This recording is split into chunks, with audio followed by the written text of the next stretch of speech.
This is Mulalem Maragawi, an HIV-positive mother. She was a resident of Satit Humera, western Tigray, until she was forcibly displaced by Amhara forces, along with her husband Birhane Gabramariam and their 8-year-old daughter. Mulalem and her family are currently sheltered in Lakatit Israel Celeste IDP camp in Maqala. She says she and her husband Birhane Gabramariam have been HIV-positive for the past 10 years and were taking antiretroviral therapy ever since. However, they haven't been able to take their medication as the ongoing siege causes the depletion of medical supplies in Tigray. I was forced to leave my home all of a sudden, and I couldn't bring my regular medication. I haven't taken my medication for 5 months on my way to Maqala. On top of that, it's impossible to get it now due to the siege. I'm currently unable to take any medication. I haven't taken Bactrim since I'm not eating enough to resist it. Since we have run out of our regular HIV medication, we have to go house to house begging for money to try and buy it. Even if I am able to buy some of it, I have to share it with my husband because it's usually not enough for both of us. I'm in a dire situation. Ever since I have displaced from my home, I haven't been able to take my regular medication. This has made vulnerable to additional disease like tuberculosis. We are barely surviving since the ongoing siege has made it impossible to get medication. I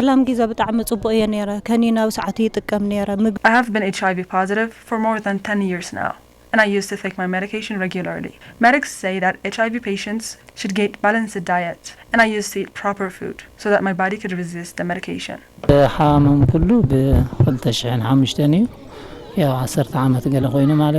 have been HIV positive since 2012, and I was able to live like a normal person because I have had access to medication, food, and anything else I needed. Mulalem is 7 months pregnant now. She says she fears for her baby as she finds it impossible to get the medication and food she needs for her baby to be born healthy. She also says that her 8-year-old daughter is finding it difficult to survive as getting her food continues to be difficult.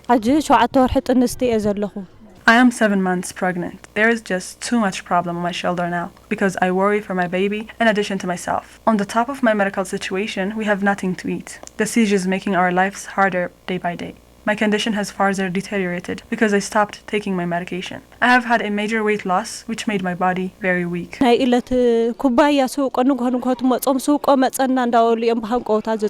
daughter usually has nothing to eat. She gets a cup of soup if it's her lucky day. If it's not, she goes on empty-bellied. We haven't received any kind of aid except for the 15 kilos of wheat we received 3 or 4 months ago. Life is just getting harder and there is no one to help us. All of this because of the siege.